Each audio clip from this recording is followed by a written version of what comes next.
Hello दोस्तों, कैसे हो आप सब लोग। आशा करता हूँ आप सब लोग अच्छे ही होंगे। हाजिर हूँ मैं और स्वागत करता हूँ आपका आप ही के अपने चैनल एग्ज़ाम सक्सेस मंत्रा पे। तो दोस्तों, जैसे कि आपको पता है आजकल हमारे चैनल एग्ज़ाम सक्सेस मंत्रा पे आपके जो लेक्चरर एग्ज़ाम उत्तराखंड है उसके अंतर्गत हम क्या कर रहे हैं, आपका जो पेडागोगी का सेक्शन है उसका अध्ययन कर रहे हैं। उसी के अंतर्गत आज हम जो हमारा यूनिट फर्स्ट है ना, तो यूनिट फर्स्ट का हम अध्ययन कर रहे हैं। आज उसका एक टॉपिक उठाया हमने जिसका नाम क्या है, समानता के लिए शिक्षा। तो जो आज का टॉपिक है दोस्तों, टॉपिक का नाम क्या है हमारे पास, समानता के लिए शिक्षा। ठीक है, यानी एजुकेशन फॉर इक्वलिटी। अब देखिए, पहले तो आपको यही समझना पड़ेगा समानता का अर्थ क्या होता है ना। तो सबसे पहले हम कोशिश करते हैं कि जो समानता का अर्थ है, समानता के अर्थ को समझने की कोशिश करते हैं। देखिए, समानता का अर्थ है सभी व्यक्तियों को व्यक्तिगत भिन्नता के बावजूद एक जैसे संसाधन, अवसर और सुविधाएं प्रदान की जाएं। तो समानता का सीधा सीधा अर्थ क्या होता है कि जो भी व्यक्ति है, चाहे उनमें कोई भी हो, है ना, चाहे आपको विकलांगजन हो, चाहे आपकी महिला हो, चाहे छोटे बच्चे हो, ठीक है, चाहे आपके आर्थिक रूप से संपन्न, मतलब कोई भी प्रकार का व्यक्ति हो, उन सभी को हमको क्या देना है, समान अवसर प्रदान करने हैं और समान सुविधाएं प्रदान करनी है। तो उसे ही क्या कहा जाता है, हमारे पास समानता कहा जाता है। लेकिन अब यहाँ पर एक अपवाद आता है दोस्तों, है ना। अगर हम सबके समान अवसर और समान सुविधाएं प्रदान करेंगे, समान अवसर और समान सुविधाएं प्रदान करेंगे, तो इससे क्या होगा इससे हमारा ये होगा कि जो कमज़ोर और जो दबे कुचले होंगे वो उस रेस में आगे रह पाएंगे, आगे नहीं जा पाएंगे, और जो क्या होंगे आपके सक्षम होंगे, है ना, तो क्या होंगे आपके आगे पहुंच जाएंगे। अब जैसे मैं आपको बात करूं, है ना, कि आपके साथ एक 6 साल का बच्चा है और आप एक 15 साल का बच्चा है, और हम दोनों को कहें कि आपको 1-1 किलोमीटर दौड़ना है और दोनों को कितने समय में दौड़ना है, 5 मिनट में दौड़ना है। तो क्या होगा, जो बड़ा बच्चा होगा आपको पता है वो आसानी से क्या कर लेगा, उस 1 किलोमीटर की दूरी को पूरी कर लेगा। लेकिन जो 5 साल का बच्चा है उसको नहीं कर पाएगा, क्योंकि भाई समानता का अर्थ ये होता है कि व्यक्तिगत विभिन्नताओं की, यानी हर कोई एक समान है। तो अब देखिए, तो ये तो हो गया आपका समानता का अर्थ। अब हम बात करते हैं समता का अर्थ। समता का अर्थ क्या होता है, प्रत्येक व्यक्ति की विशिष्ट आवश्यकताओं और परिस्थितियों के अनुसार संसाधन और अवसर और सुविधाएं प्रदान करना ही क्या कहलाता है, हमारे पास समता कहलाती है। तो अब समता का अर्थ, जैसे मैंने अभी आपको बताया कि जैसे आपके पास 2 बच्चे हैं, एक बच्चा 15 साल का और एक बच्चा 5 साल का, दोनों को 1 किलोमीटर दौड़ना था, आपने दोनों को समय कितना दिया, 5 मिनट दिया। तो आपको तो पता है भाई, बड़ा बच्चा क्या होगा, आसानी से इस समय में, इस ड्यूरेशन में अपना दूरी तय कर लेगा। लेकिन जो 5 साल का बच्चा है वो इस दूरी को तय नहीं कर पाएगा, क्योंकि उसकी आवश्यकताएं क्या आपकी अलग हैं। ठीक है, उसकी आवश्यकताएं क्या है आपकी अलग हैं। ठीक है, लेकिन अगर हमको समता लानी है, समता के लिए हम क्या करेंगे, हमने कहा कि भाई 1 किलोमीटर की दूरी दौड़नी है, जो बड़ा बच्चा है वो 5 किलोमीटर में 5 मिनट में दौड़ेगा और जो छोटा बच्चा है वो 15 मिनट में दौड़ेगा। तो अब आपको पता है कि वो बच्चा छोटा है तो वो 15 मिनट में इस दूरी को आसानी से तय कर सकता है। यानी समता में क्या होता है कि प्रत्येक व्यक्ति की जो आवश्यकता होती है ना, विशिष्ट आवश्यकता होती है, उनको ध्यान में रखकर उनको क्या कराया जाता है, आपके अवसर मुहैया करवाए जाते हैं। तो आपको ये दोनों चीज़ों में अंतर समझना है। समानता में तो क्या होता है, आपका सभी व्यक्तियों को क्या करेंगे, चाहे उनकी व्यक्तिगत विभिन्नताओं के बावजूद उनको सभी को बराबर बराबर अवसर प्रदान किए जाएंगे। लेकिन समता में क्या होता है, समता में आपका ये होता है कि आपका, ठीक है, तो जबकि समता में क्या होता है हमारे पास, हम प्रत्येक व्यक्ति की विशिष्ट आवश्यकताओं को ध्यान में रखकर उसके अनुसार उसको अवसर उपलब्ध कराते हैं, और समता से ही क्या आती है, समानता आती है। तो ये चीज़ आपको ध्यान रखनी है। चलिए अब दोस्तों हम आगे बात करते हैं। तो आगे क्या कहता है हमारे पास, ठीक है, अब आगे की बात करें तो आगे है हमारे पास समता। कहाँ से लाया गया ये समानता, ये समता का अवसर। समता के लिए शिक्षा पर, देखिए आगे क्या कह रहा है आपका, समता के लिए शिक्षा पर राष्ट्रीय शिक्षा नीति 1986 ने दस्तावेज के चौथे भाग में वर्णन किया है। यानी आपसे पूछा जा सकता है कि एजुकेशन में जो समानता का है ना, इक्वलिटी का कॉन्सेप्ट कहाँ से आया, तो नेशनल एजुकेशन पॉलिसी 1986 के तहत ये चीज़ें आएगी कि हमको प्रत्येक व्यक्ति को क्या करना है, अवसर उपलब्ध करवाना है। अब आगे बात करते हैं। समानता के लिए शिक्षा एक ऐसा उपागम है जो समाज में व्याप्त असमानताओं को कम करके समान अवसर प्रदान करने की कोशिश करता है, जिससे सभी व्यक्ति अपनी व्यक्तिगत उत्कृष्टता को प्राप्त कर सके। अब देखिए क्या कह रहा है, ठीक है, समानता उपागम मतलब एक ऐसा हो जिसके द्वारा हम अपने लक्ष्य प्राप्त कर सकते हैं। तो यानी ये क्या कह रहा है कि जो क्षमता है, ठीक है, ये एक ऐसी दृष्टिकोण है जिसके द्वारा क्या होता है, हम समाज में जो व्याप्त विभिन्न असमानताएं हैं उन असमानताओं को दूर करते हैं। और जब हम इन असमानताओं को दूर करेंगे और सभी को समान अवसर प्रदान करेंगे तो क्या होगा, जो प्रत्येक व्यक्ति होगा वो अपनी उत्कृष्टता को प्राप्त कर पाएगा। ठीक है, तो इसका अर्थ क्या हो गया आपका, ठीक है, हम प्रत्येक व्यक्ति को उसकी भिन्नता के अनुसार उसको विशेष अवसर उपलब्ध करवाने होंगे। जब उस व्यक्ति को उसकी व्यक्तिगत विभिन्नताओं के अनुसार विशेष अवसर मिलेगा तो वो भी समाज में अपना योगदान दे पाएगा। और समाज में अपना योगदान देने के साथ साथ क्या होगा, जो भी उस व्यक्ति की क्षमता होगी उस व्यक्ति की क्षमता के अनुसार अपना सर्वोच्च कार्य कर पाएगा। तो उसी को हम क्या बोलते हैं, समानता का उपागम कहा जाता है। अब आगे इस पर चर्चा करें। इसका अर्थ यह है कि सभी जातियों, लिंगों, धर्मों, आर्थिक, सामाजिक, शारीरिक विभिन्नता के बावजूद प्रत्येक व्यक्ति को शिक्षा प्राप्त करने का समान अवसर प्राप्त हो। किसका अर्थ, शिक्षा में समानता का अर्थ, यानी जैसे कि आपको बताया, मतलब बिना किसी भेदभाव के सभी व्यक्तियों को क्या मिले, समान शिक्षा के अवसर प्राप्त करने के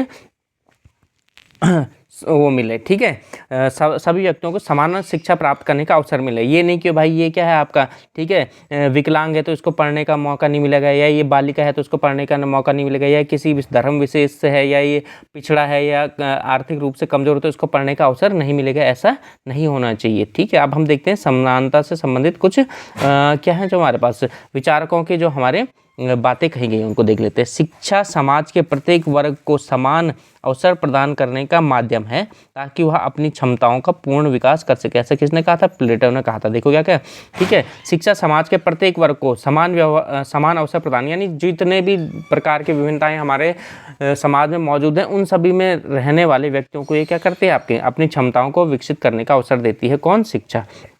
आगे देखते हैं, समानता तभी संभव है जब हर व्यक्ति को शिक्षा का अधिकार मिले जिससे वह सामाजिक न्याय की भावना को विकसित करके समाज में समरसता ला सके। ये किसका कथन है आपका, गांधी जी का। तो आपको ये सीधे सीधे कथन ध्यान रखने की किसने कहा था, है ना। तो क्या कहा था आपका, गांधी जी ने क्या कहा था, समानता तभी आएगी जब प्रत्येक व्यक्ति को किसका अवसर मिले, पढ़ाई करने का अवसर मिले, और जब वो पढ़ेगा तो वो क्या करेगा, ठीक है, समाज में समरसता ला पाएगा। तो किसने कहा था, गांधी जी ने। शिक्षा का उद्देश्य समाज में समानता लाना है क्योंकि असमानता सभ्यता के विकास में सबसे बड़ी बाधा है। ये किसने कहा था, आपका H.G. वेल्स ने क्या कहा था, जो शिक्षा का मुख्य उद्देश्य क्या बताया था उन्होंने, समाज में समानता लाना है क्योंकि असमानता ही क्या करती है, समाज में बाधा बनती है, समाज के विकास में बाधा बनती है। अब अगला देखते हैं हम, नेहरू जी ने क्या कहा था।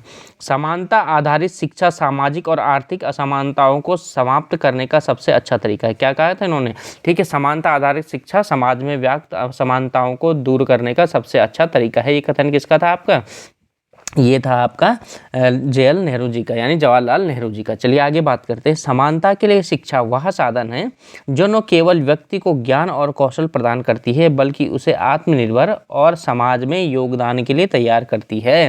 तो ये किसने कहा था आपका, कि जो समानता शिक्षा है वह साधन है जो क्या करती है, व्यक्ति को ज्ञान और कौशल प्रदान करती है और उसे आत्मनिर्भर भी बनाती है और समाज के लिए भी तैयार करती है। ये कथन था आपका डॉक्टर APJ अब्दुल कलाम जी का। चलिए दोस्तों अब आगे चर्चा करते हैं। समानता हेतु भारतीय संविधान में प्रावधान, यानी हमारे संविधान में क्या क्या प्रावधान किए गए हैं जिससे प्रत्येक व्यक्ति को समान अवसर प्राप्त हो। देखिए सबसे पहले तो आपका अनुच्छेद 14 है, विधि और कानून के समक्ष समानता। अब अनुच्छेद 14 सबने पढ़ा होगा, है ना। ये क्या कहता है कि प्रत्येक व्यक्ति कानून के सामने क्या है, समान है ना। यानी ये नहीं होगा कि अमीर व्यक्ति के लिए कोई अलग कानून, गरीब व्यक्ति के लिए कोई अलग कानून। तो इस जो अनुच्छेद 14 ये कहता है कि सभी व्यक्ति क्या होंगे, आपके कानून के समक्ष समान होंगे। अब देखो यहाँ पर दो चीज़ें आती है, अगर जो पॉलिटी वालों को पता होंगे। एक तो क्या होता है कानून के समक्ष समानता, और इसका दूसरा क्या होता है कानून का समान संरक्षण। तो यानी जो अनुच्छेद 14 है वो दो भागों में विभक्त है हमारा। पहला क्या आता है कानून के समक्ष समानता और दूसरा कानून का समान संरक्षण। तो फिलहाल इससे तो हम पॉलिटी में डिटेल में पढ़ेंगे, लेकिन आपने फिलहाल इतना ध्यान रखना है कि अनुच्छेद 14 हमें क्या बताता है कि कानून के समक्ष सभी व्यक्ति क्या होंगे, बराबर होंगे। अब अगला अनुच्छेद 15 क्या कहता है, धर्म, मूल, वंश, लिंग, जाति के आधार पर किसी के साथ भी भेदभाव नहीं किया जाएगा। यानी ये भी वही समानता के लिए बोलता है, हम किसी भी आधार पर व्यक्ति के साथ भेदभाव नहीं कर सकते। अब इसमें दो अपवाद आते हैं अनुच्छेद 15 में। एक तो अनुच्छेद 15(3) में क्या आता है आपका, राज्य बच्चों और महिलाओं हेतु विशेष उपबंध कर सकते हैं, है ना। अब देखो जो अनुच्छेद 15 का है ना, हमने क्या बोला कि इन उपरोक्त आधारों पर भेदभाव नहीं किया जा सकता, लेकिन वहीं पर अनुच्छेद 15(3) में हमारे पास एक अपवाद रखी कि राज्य बच्चों और महिलाओं के लिए विशेष उपबंध कर सकता है। जैसे आपने देखा होगा, ठीक है, महिलाओं को क्या दिया जाता है, आपका विशेष आरक्षण दिया जाता है ना। महिला आरक्षण आपने देखा होगा, जब भी आपने फॉर्म भी भरा होगा तो आपसे पूछा जाता है कि भाई आप SC कैटेगरी को हो, ST कैटेगरी को हो, वुमेन हो, फ्रीडम फाइटर हो। तो यानी वहाँ पर भी क्या है, राज्य ने महिलाओं को विशेष आरक्षण यानी विशेष उपबंध कर रखे हैं उनके, ठीक है। और अगला क्या है 15(4), राज्य SC ST और OBC आदि हेतु विशेष उपबंध बना सकता है। जैसे कि आपको पता है ना, कि जो हमारे पिछड़े वर्ग हैं जैसे SC ST OBC या महिलाएं, उनको आपका क्या है आरक्षण मिलता है, तो ये उपबंध राज्य कर सकता है। वहाँ पर आप ये नहीं कह सकते हो कि भाई हमारे संविधान ने तो ये कहा था कि इनके आधार पर भेदभाव नहीं किया जाएगा, लेकिन आप भेदभाव कर रहे हो। तो हमारे संविधान में ही ऐसी व्यवस्था की गई कि जो समाज की मुख्य धारा से दूर रह गए हैं उन व्यक्तियों को हम समाज की मुख्य धारा में ला पाएँ। तो आप अनुच्छेद 15 के आधार पर, ठीक है, ये नहीं कह सकते हो कि आपने इनको क्यों विशेष छूट दी, जबकि कानून के समझ तो सभी बराबर है। चलिए अब हम बात करते हैं अनुच्छेद 16 की। ये भी हमारे क्या कहता है, लोक नियोजन में अवसरों की समानता, यानी सभी व्यक्ति को, चाहे वो अमीर हो, गरीब हो, या किसी भी लिंग का हो, या किसी भी जाति का हो, या दिव्यांग हो, ठीक है, कोई भी हो, तो उसको क्या मिलेगा, आपका नौकरी में समान अवसर प्रदान किए जाएंगे। अब यहाँ पर भी अनुपात आता है अनुच्छेद 16(4), SC ST और OBC के लिए विशेष आरक्षण, जो कि मैंने आपको अभी ऊपर बताया है। अब देखिए इसके अलावा अभी आपने सुना होगा एक और आरक्षण का भी प्रावधान किया गया है। वो कौन सा, आपका EWS श्रेणी है ना। आप काफ़ी सुना होगा आपने, जब से 2019 से मोदी जी आए तो उसके बाद उन्होंने एक कैटेगरी और लाई थी आरक्षण की, जिसे हम क्या बोलते हैं, EWS श्रेणी, यानी इकोनॉमिकल वीकर सेक्शन, यानी ठीक है आर्थिक रूप से कमजोर वर्ग। अब देखिए 1903 में 103 संविधान संशोधन द्वारा अनुच्छेद 15(6) और 16(6) जोड़ा गया, ठीक है। तो 15(6) और 16(6) में क्या है, आपका जो EWS श्रेणी यानी जो आपके क्या आर्थिक रूप से कमजोर हैं उन लोगों के लिए आरक्षण प्रदान की व्यवस्था की गई है। चलिए अब आप बात करते हैं अगला, अस्पृश्यता का अंत, है ना। अगला अनुच्छेद 57 आता है हमारे पास, अस्पृश्यता का अंत, यानी छुआछूत का अंत।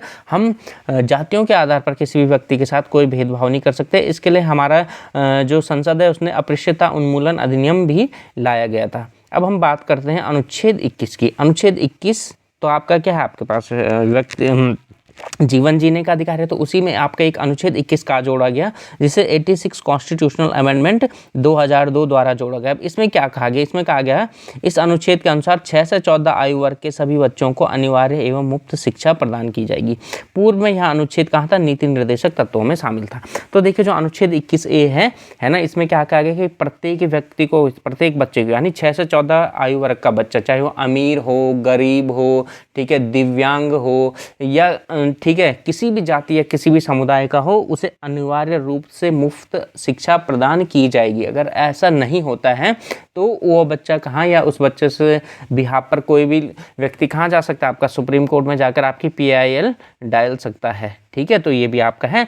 अब जैसे कि मैंने आपको बताया, ये पूर्व में कहाँ था, आपका DPSP यानी directive principle of state policies में था। यानी जो DPSP होता है वो हमारे लिए क्या होता है, कानून के द्वारा लागू नहीं किया जा सकता है, जबकि जो क्या होता है आपके फंडामेंटल राइट्स होते हैं वो क्या होता है आपके कानून के द्वारा लागू किए जा सकते हैं। तो इसीलिए इसको कहाँ रखा गया, फिर आपका बाद में आर्टिकल 21A में रखा गया, ताकि अगर किसी बच्चे को जो 6 से 14 वर्ष की आयु का है उसको अगर अनिवार्य शिक्षा नहीं मिलती है तो कोर्ट अपने हिसाब से उस पर कोई निर्णय दे सके। अब हम बात करते हैं अगला अनुच्छेद 29।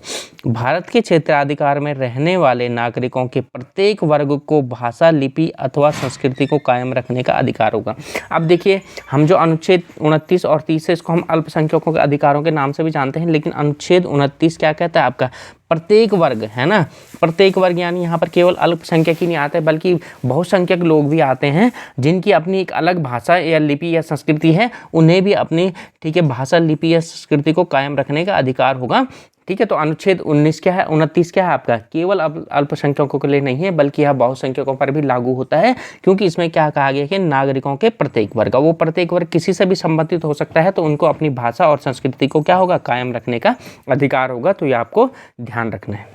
अब यहीं पर एक और बात कहता है, किसी भी नागरिक को राज्य द्वारा पोषित या उससे अनुदानित किसी भी शिक्षा संस्था में जाति, धर्म, मूल, भाषा के आधार पर प्रवेश से वंचित नहीं किया जा सकता।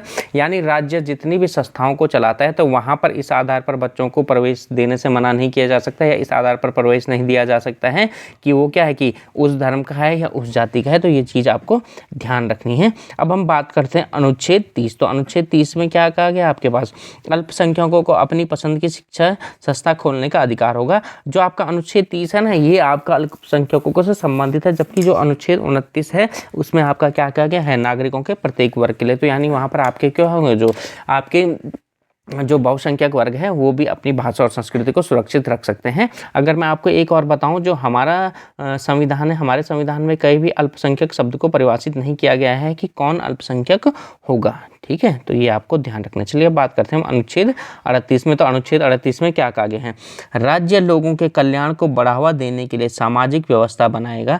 यह व्यवस्था सामाजिक, आर्थिक और राजनीतिक न्याय पर आधारित होगी। यानी हमारा जो कानून है या हमारा जो राज्य है, ठीक है, इस प्रकार की व्यवस्था करेगा कि प्रत्येक व्यक्ति का क्या हो, सामाजिक, आर्थिक और राजनीतिक विकास सुनिश्चित हो पाए। ये ना हो कि केवल कुछ ही व्यक्तियों का विकास हो रहा है या कुछ ही व्यक्ति राजनीति में आपका पार्टिसिपेट कर पा रहे हैं और बाकी लोग नहीं कर पा रहे, और कुछ ही लोगों को पैसा जा रहा है बाकी लोगों को नहीं जा पा रहा है। तो कानून यानी जो राज्य है वो इस प्रकार की नीतियां बनाएगा जिससे क्या हो, आपका संसाधनों का विकेंद्रीकरण हो। ठीक है, चलिए, विकेंद्रीकरण का मतलब तो आप समझ गए कि प्रत्येक व्यक्ति तक हमारे संसाधन पहुंचे। अब हम बात करते हैं अनुच्छेद 46। तो अनुच्छेद 46 क्या कहता है, अनुसूचित जातियों, जनजातियों और समाज के कमजोर वर्गों के शैक्षणिक और आर्थिक हितों को बढ़ावा देने का प्रावधान। ये कहाँ किया गया, हमारे पास अनुच्छेद 46 में किया गया है।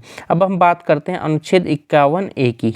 अनुच्छेद 51A देखिए आप किसके अंतर्गत आते हैं, हमारे पास मौलिक कर्तव्य है ना। तो आपको पता होगा ये सन 1976 में जोड़े गए थे, सरदार स्वर्ण सिंह समिति की सिफारिश पर जोड़े गए थे। और ये कहाँ से ले गए थे, हमारे पास USSR यानी जो वर्तमान रूस है, लेकिन उस समय इसे USSR के नाम से जाना गया था, तो ये वहाँ से ले गया था। अब देखो इसमें क्या आपके पास 11 हैं, है ना, जो हमारे पास मौलिक कर्तव्य हो क्या है, 11 हैं।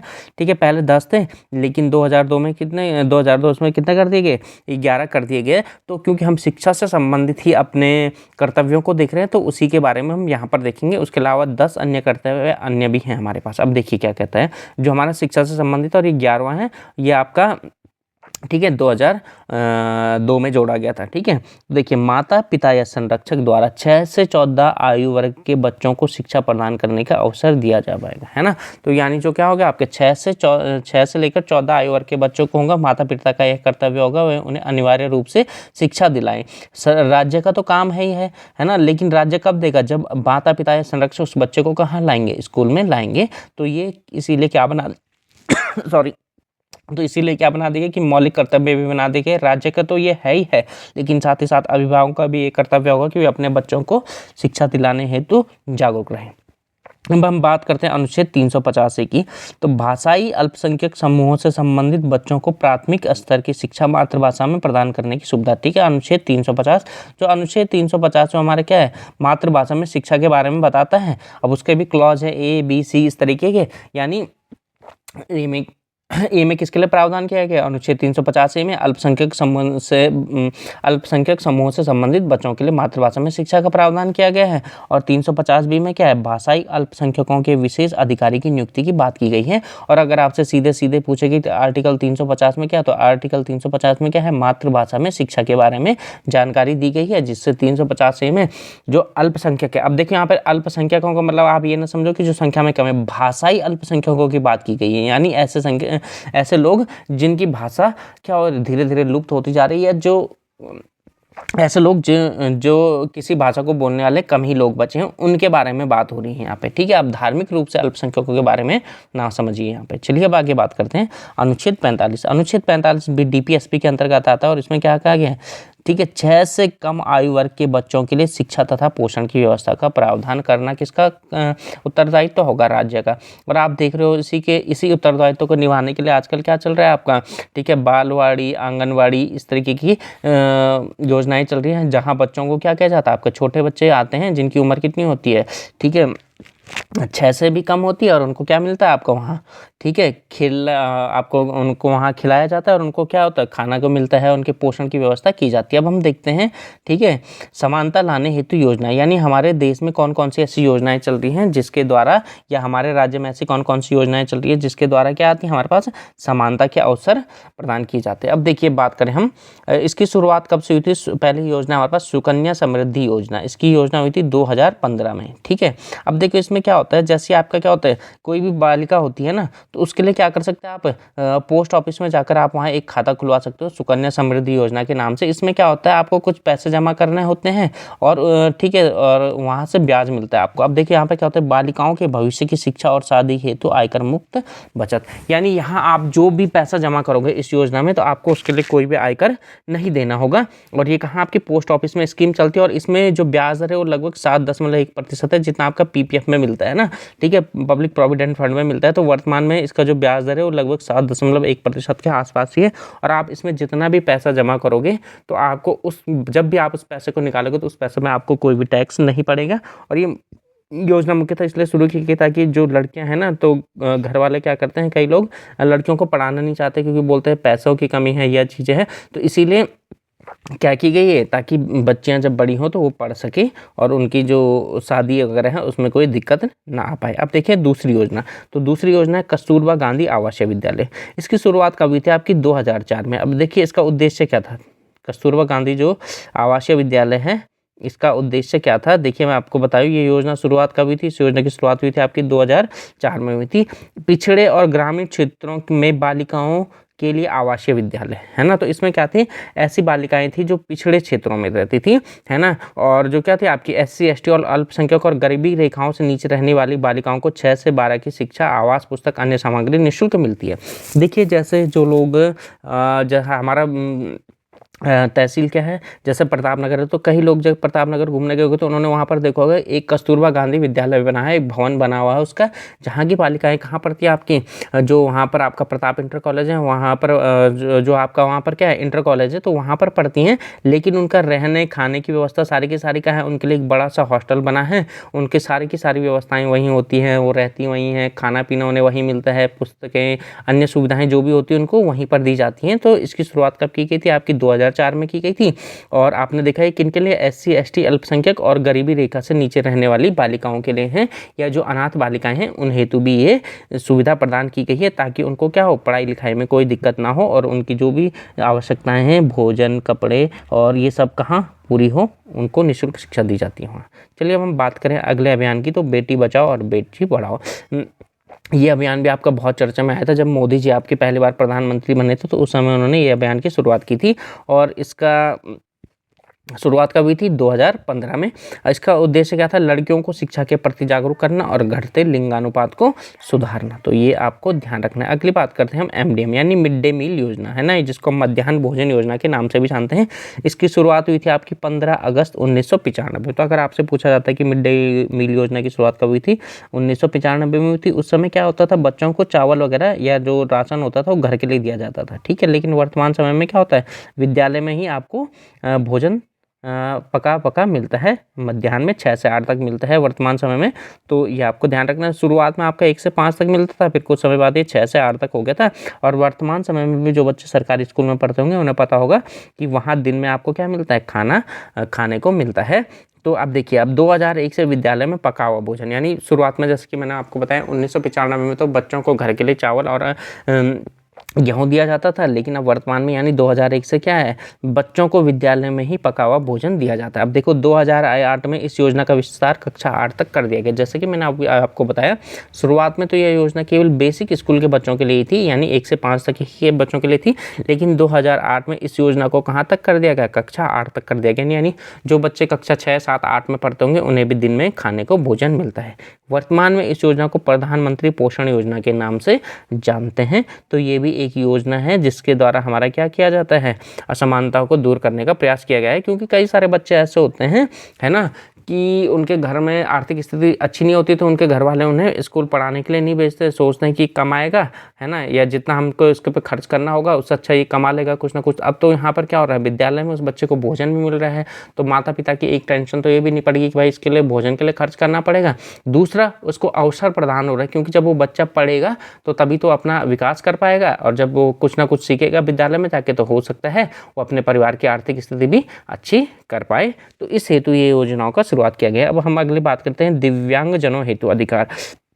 है ना। अभी तक तो देखो जो भी योजनाएं हमने देखी वो पिछड़े वर्ग SC ST OBC महिलाओं के लिए थी। अब लेकिन एक खास वर्ग ये कब से उभर कर आया है, दिव्यांगजन, यानी जो हमारे क्या होते हैं, जिन्हें हम शुरुआत में विकलांगों के नाम से जानते थे, लेकिन जब मोदी जी आए तो उन्होंने क्या कहा, उन्हें विकलांग शब्द को दिव्यांग में बदल गया, ठीक है, ताकि उन्हें भी बुरा ना लगे। अब क्योंकि वो हमारे समाज के ऐसे हैं जो क्या है, बाकी लोग तो ऐसे कि उन पे, ठीक है, मतलब सही शरीर है, बस वो क्या है, समाज में पिछड़े वर्ग में है, लेकिन उनके पास क्या, समाज के पिछड़े वर्ग में भी है और उनके पास मतलब अपनी आवश्यकताओं की पूर्ति के लिए भी दूसरों पर निर्भर रहना पड़ता है।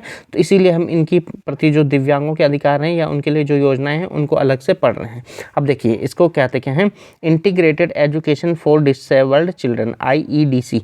यानी शुरुआत में तो क्या होता था, जब हमारा देश आज़ाद हुआ तो या तो क्या होता था, जो भी दिव्यांगजन होते थे उन्हें स्कूलों में उस प्रकार की संरचना ही नहीं मिल पाती थी, हमारे पास उस प्रकार के अध्यापक ही नहीं थे जो उनकी आवश्यकताओं को समझ सके और उनको पढ़ा पाएँ, है ना। तो इसलिए उनके लिए अलग से स्कूल खोले जाते थे जहां उनके लिए अलग से अवसंरचनाएं स्थापित की जाती थी और उनको पढ़ाने वाले अलग से टीचर होते थे, है ना। लेकिन इससे क्या नुकसान हो रहा था कि जो इस प्रकार के लोग थे उनके अंदर, या जो दिव्यांग जन थे उनके अंदर हीन भावना उत्पन्न हो रही थी कि हमें अलग से क्यों पढ़ाया जा रहा है, जो समाज की मुख्य धारा में लोग हैं हम उनके साथ क्यों नहीं रह पाते हैं। तो उसी मुख्य धारा को उन्हें मुख्य धारा में शामिल करने के लिए कौन सी योजना लाई गई, IEDC लाई गई। अब देखिए भारत में एकीकृत शिक्षा का प्रारंभ स्वतंत्रता प्राप्ति के बाद 1974 में, ठीक है, समाज कल्याण मंत्रालय द्वारा शुरू की गई IEDC योजना से शुरू हुआ। यानी भारत में जो IEDC योजना की शुरुआत हुई कब से हुई, 1974 में। यानी 1974 से क्या कहा गया कि जो दिव्यांग जन हैं वो भी सामान्य स्कूलों में सामान्य बालकों के साथ ही पढ़ पाएंगे ताकि वो भी समाज की मुख्य धारा में जुड़ पाएँ। अब आगे देखते हैं, सन 1992 में इस योजना में संशोधन हुआ और दिव्यांग बच्चों को सामान्य विद्यालयों में एकीकृत शिक्षा दी जाने लगी। चलिए अब आगे बात करते हैं, निःशक्त दिव्यांग व्यक्ति अधिनियम 1995। तो अगर आपसे पूछा जाता है कि दिव्यांग व्यक्तियों के लिए सबसे पहला अधिनियम कब आया था, तो 1995 में आया था, ठीक है। इसे PWD एक्ट यानी पर्सन विद डिसेबिलिटी एक्ट भी कहा जाता है। यह दिव्यांग व्यक्तियों के हितों के लिए भारत में बनाया गया पहला अधिनियम। अगर आपसे पूछा जाता है कि दिव्यांग व्यक्तियों के हितों के लिए भारत में बनाया गया पहला अधिनियम कौन सा है, तो कौन सा है, PWD एक्ट 1995 है। अब देखिए PWD एक्ट 1995 संपूर्ण भारत में 7 फरवरी 1996 में लागू हो गया, जम्मू कश्मीर को छोड़कर। तो अगर आपसे पूछा जाता है कि लागू बनाया तो कब गया था, 1995 में, लेकिन लागू कब हुआ, 7 फरवरी 1996 में। अब इस एक्ट में कितने हैं, 14 अध्याय हैं और 74 धाराएं हैं, ठीक है। PWD एक्ट 1995 में अध्याय 5 में दिव्यांग छात्रों के संबंध में शिक्षा और उनके लिए निर्देश दिए गए। तो आपको एक तो ये ध्यान, ये आप बाकी चीज़ें ध्यान रखो, उन्होंने रखो कब बना था, कब लागू हुआ था और किस अध्याय में दिव्यांग छात्रों हेतु वर्णन किया गया है। तो अध्याय 5 में, क्योंकि हम शिक्षा से संबंधित देख रहे हैं, बाकी एक्ट तो सारा ही महत्वपूर्ण है, लेकिन हम शिक्षा के उससे पर्पज से देख रहे हैं, तो आपको अध्याय 5 ध्यान रखना है जिसमें दिव्यांग छात्रों की शिक्षा के बारे में वर्णन किया गया है। चलो अब इससे संबंधित हम कुछ धाराएँ देख लेते हैं जो इंपॉर्टेंट धाराएँ हैं जो शिक्षा से संबंधित हैं। चलिए धारा 26। तो धारा 26 क्या कहते हैं हमारे पास, समुचित सरकारों और स्थानीय प्राधिकारियों द्वारा निःशक्त बालकों के लिए निःशुल्क शिक्षा की व्यवस्था की जाएगी। तो आपसे पूछा जा सकता है कि ठीक है, जो आपका क्या था, PWD एक्ट की कौन सी धारा में, ठीक है, निःशक्त बालकों के लिए निःशुल्क शिक्षा की व्यवस्था बात की गई, तो कौन सी, धारा 26। अब 26 का हम देख लेते हैं, प्रत्येक निःशक्त बालक को 18 वर्ष की आयु प्राप्त कर लेने तक उचित वातावरण में निःशुल्क शिक्षा प्रदान की जाएगी। अब देखो जो सामान्य बालक था उनको तो कितना था, 6 से 14, लेकिन जो दिव्यांग बालक है उनके लिए कितने वर्ष की आयु तक होनी चाहिए निःशुल्क शिक्षा, 18 वर्ष की आयु तक। और जो उसकी धारा 33 है, तो दिव्यांग व्यक्तियों को सरकारी नौकरियों में 3% का आरक्षण मिलेगा। जब ये 1995 में आया था PWD एक्ट, तो उसमें कितने प्रतिशत का आरक्षण था, 3% का आरक्षण किया गया था दिव्यांग व्यक्तियों के लिए। अब आगे बात करें तो क्या कहता है, PWD एक्ट 1995 में 7 प्रकार के दिव्यांगताओं का वर्णन किया गया था। यानी उस समय जो चिन्हित दिव्यांगताएं थी वो कितने प्रकार की थी, 7 प्रकार की थी। कौन कौन सी थी वो मैंने आपको लिखा है, गति विषयक दिव्यांगता, यानी जिसमें चलने फिरने या मूवमेंट करने में दिक्कत होती थी, तो एक दिव्यांगता वो थी। दूसरे दृष्टिबाधित मतलब जिसको बिल्कुल ही नहीं दिखाई देता था। अगला था निम्न दृष्टि यानी जिसको कम दिखाई देता था। श्रवण बाधित यानी जो कम सुनता था या बिल्कुल ही नहीं सुनता था। बौद्धिक दिव्यांगता यानी जो सोचने समझने में थोड़ा क्या थे आपके प्रॉब्लम होती थी। जिनको मानसिक व्यवहार यानी जो थोड़ा मेंटली एबनॉर्मल थे। और अगला कौन था, कुष्ठ रोग था। तो ये क्या थे आपके 7 प्रकार की दिव्यांगता बताई गई थी आपके पीडब्ल्यूडी एक्ट 1995 में। अब देखिए ये तो सभी को पता है लगभग, दिव्यांगता की श्रेणी में शामिल होने के लिए कम से कम 40% दिव्यांगता होनी अनिवार्य है। यानी 40% से अगर कम दिव्यांगता होगी तो आपको दिव्यांग नहीं माना जाएगा। चलिए अब आगे देखते हैं, आगे की बात करते हैं। माध्यमिक स्तर पर विकलांगों के लिए समावेशी शिक्षा यानी जिसे हम क्या बोलते हैं IEDSS कहते हैं। माध्यमिक स्तर पर दिव्यांगों के लिए समावेशी शिक्षा की योजना 2009-10 में शुरू की गई। तो प्राथमिक स्तर पर थी। अब माध्यमिक स्तर की बात करें तो कब की गई थी आपकी 2009 और 10 में यह योजना शुरू की गई थी। अब देखिए आगे क्या कहता है,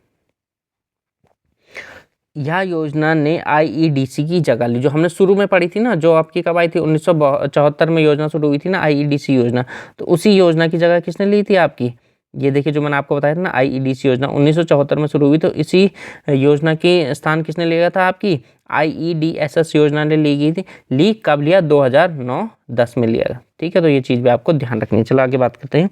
यह योजना 2013 में राष्ट्रीय माध्यमिक शिक्षा रमसा के तहत समायोजित की गई। यानी जो ठीक है कौन सी आपकी, ठीक है IEDSS योजना है, ये 2013 से किसके अंदर चली गई, रमसा यानी राष्ट्रीय माध्यमिक शिक्षा अभियान के अंतर्गत चली गई। और 14 दिसंबर 2016 में सरकार ने 21 वर्ष पुराने RPW एक्ट 1995 में संशोधन किया। तो आपसे पूछा जाता है कि जो हमारे पास PWD एक्ट 1995 था उसमें संशोधन कब हुआ, तो 2016 में हुआ। डेट पूछेगा तो 14 दिसंबर, आप डेट भी ध्यान रखिए। चलो हम देखते हैं RPWD एक्ट 2016 यानी अब जो पुराना एक्ट था उसमें संशोधन कर दिया गया। और संशोधन क्या क्या चीज़ें उसमें नई नई चीज़ शामिल की गई तो देखते हैं।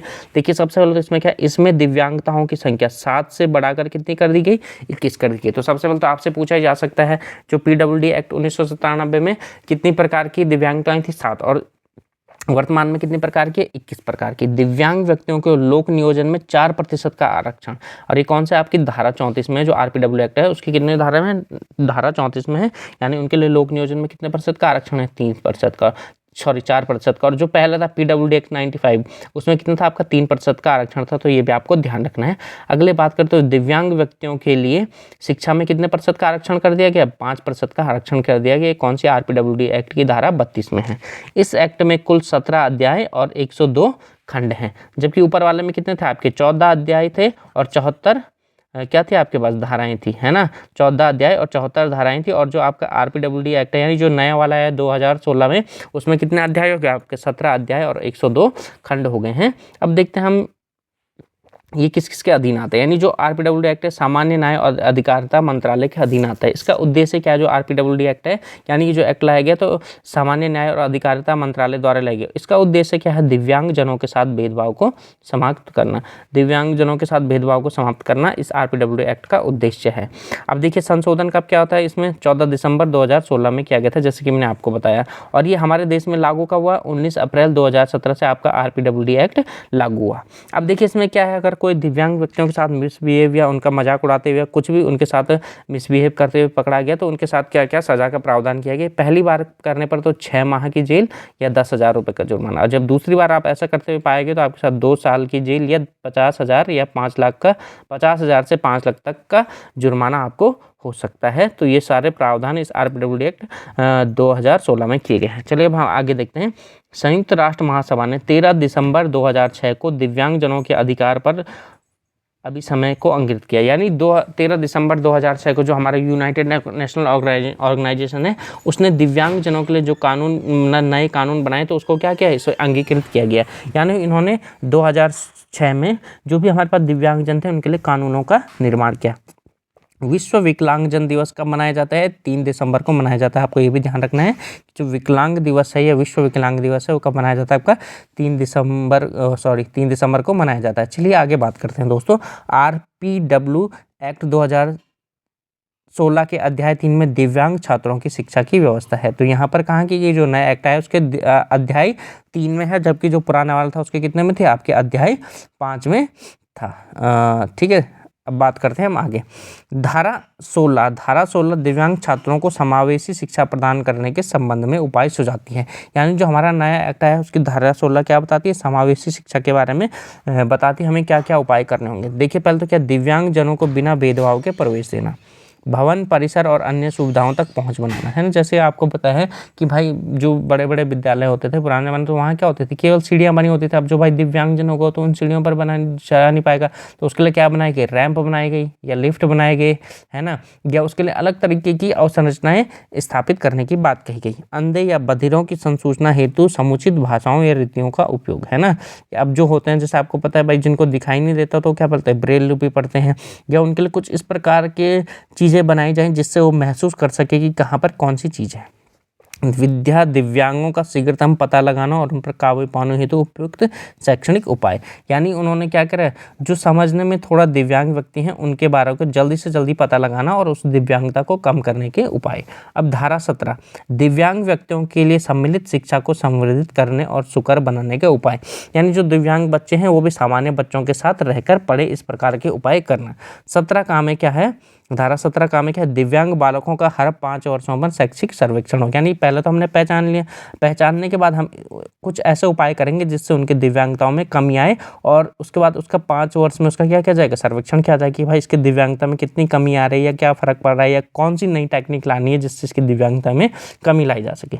धारा 17 खा पर्याप्त संख्या में शिक्षक प्रशिक्षक संस्थाओं की स्थापना करनी। अब जैसे कि आपको पता है कि जो दिव्यांग व्यक्ति होते हैं तो प्रत्येक प्रकार की दिव्यांगता के अपनी विशिष्ट आवश्यकताएं होती हैं, तो उन विशिष्ट आवश्यकताओं को ध्यान में रखते हुए ऐसे शिक्षकों को निर्मित करना, या ऐसे शिक्षकों को इस तरीके के प्रशिक्षण देना कि उनकी आवश्यकताओं को समझ सके और उन्हीं के अनुरूप उनको पढ़ाएं। धारा 18 प्रौढ़ शिक्षा में दिव्यांगजनों की भागीदारी। तो यानी जो RPDW एक्ट है उसका प्रौढ़ शिक्षा में जो यानी जो भी दिव्यांग हैं जो प्रौढ़ हो चुके हैं तो उनके लिए शिक्षा की व्यवस्था किसमें की गई है, धारा 18 में की गई है। चलिए दोस्तों आगे बात करते हैं। धारा 31 क्या कहती है हमारे RPW एक्ट की, ठीक है। दिव्यांग बालकों को निःशुल्क शिक्षा, ये तो मैं आपको पहले बता चुका हूँ कि भाई उनको कहाँ दी जाएगी, दिव्यांग व्यक्तियों को निःशुल्क शिक्षा दी जाएगी, और 6 से 18 के दिव्यांग बालकों को उनकी पसंद की किसी भी विद्यालय में निःशुल्क शिक्षा दी जाएगी। यानी जहाँ उनको पसंद हो वहीं दी जाएगी, और कैसे दी जाएगी, निःशुल्क शिक्षा प्रदान की जाएगी। चलो दोस्तों आगे बात करें। प्रत्येक दिव्यांग बालक को 18 वर्ष की आयु प्राप्त होने तक समुचित वातावरण में निःशुल्क शिक्षा, ये आपको बता दिए। धारा 32 क्या कहती है, उच्च शिक्षण संस्थाओं में प्रवेश हेतु 5% का आरक्षण, ऊपरी आयु में 5 साल की छूट। यानी इनको जो भी उच्च शिक्षण संस्थाएं हैं वहाँ पर क्या मिलेगा, आरक्षण एडमिशन के लिए 5% की छूट मिलेगी, और इनको आयु में भी 5 वर्ष की छूट मिलेगी।